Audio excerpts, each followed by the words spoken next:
Adding new tasks in Microsoft Project is essential for defining the work needed to complete your project. Here's a step-by-step guide.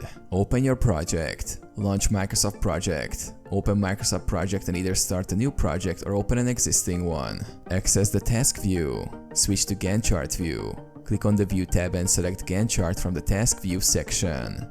This view allows you to enter and manage tasks. Enter new tasks. Add tasks. Click on the first empty row in the task name column located in the Gantt chart view. Type the name of your new task. Set task duration. Enter the duration of the task in the duration column. Microsoft Project will automatically calculate the end date based on the start date and duration.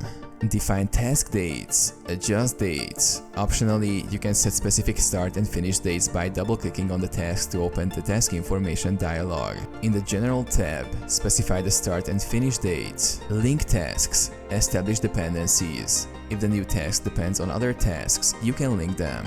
Select the task, hold down the Control key, select another task, and then click Task, Link Tasks. This creates dependencies, ensuring tasks are performed in the correct sequence. Save your project. Save changes. Click File, Save to ensure new tasks and any updates are saved in your project file.